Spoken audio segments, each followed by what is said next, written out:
ito na siya guys. Sa chat.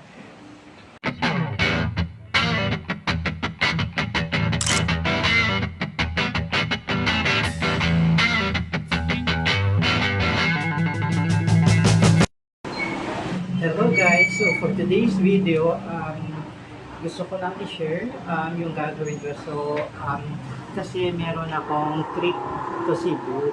So, syempre, naghahanap tayo ng mga pwede nating isuot, pang OOTD.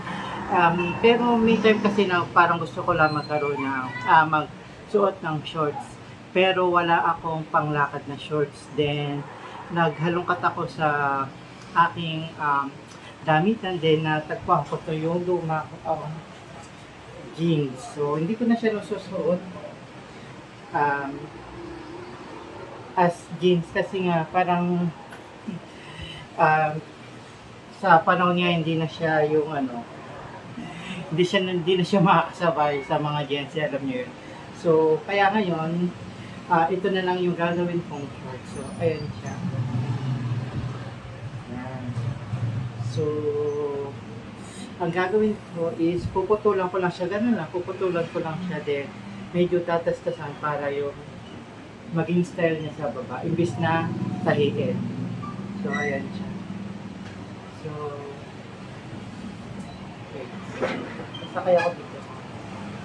Ayan siya. Yan, ganyan. So, mamaya papakita ko kung paano ko siya magiging short. Yan. So, ikakat ko na lang siya. Wait lang. So, ayun. So, bali.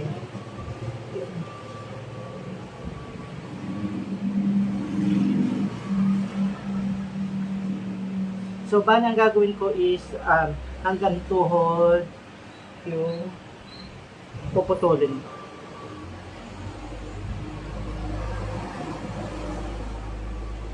So, ito. Tama-tama, mayroon siya ng linya ng tupi. So, yun ang susundan ko ngayon.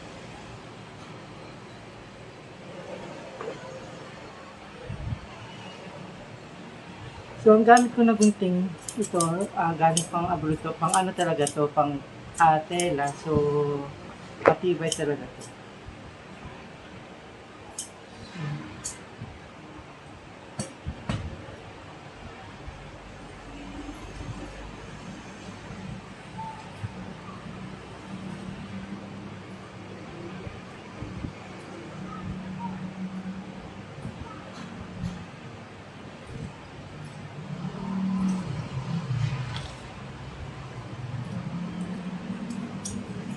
So, ayan na siya guys, putol na.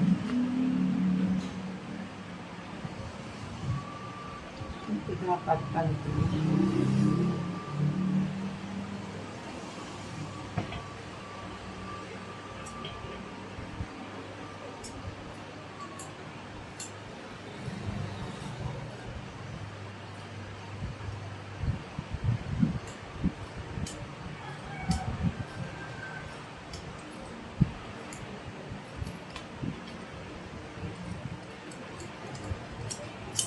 Ayan na guys, pangalawa. So, ito na siya. So, ayan. So, short na siya. So, ito, ang gagawin natin para hindi halatang pinuto lang, lalagyan lang natin siya ng texture. So, yung, yan, kailangan may lumabas siya ng ganyan.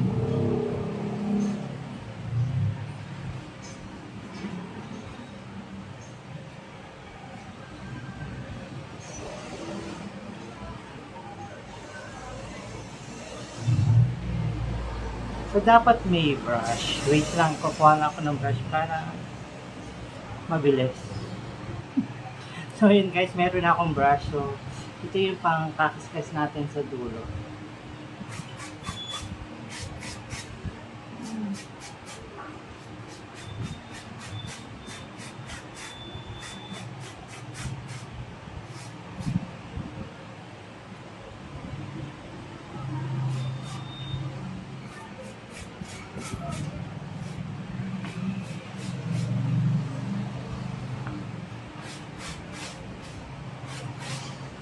So, ayan na siya guys.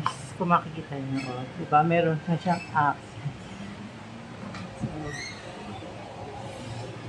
Ayan na siya. So, di ba? Di na siya masyado halatang pinuto lang.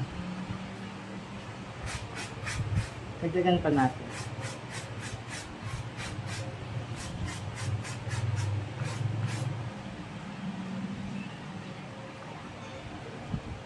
So, ayan. Ayan siya, guys. So, lipat na tayo dito sa kabila.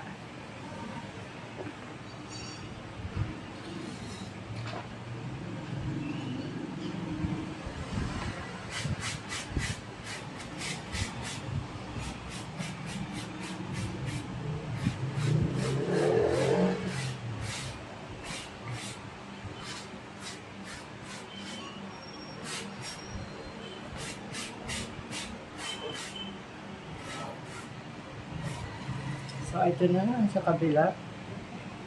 Ayan, so, susukat na natin. Papakita ko sa inyo.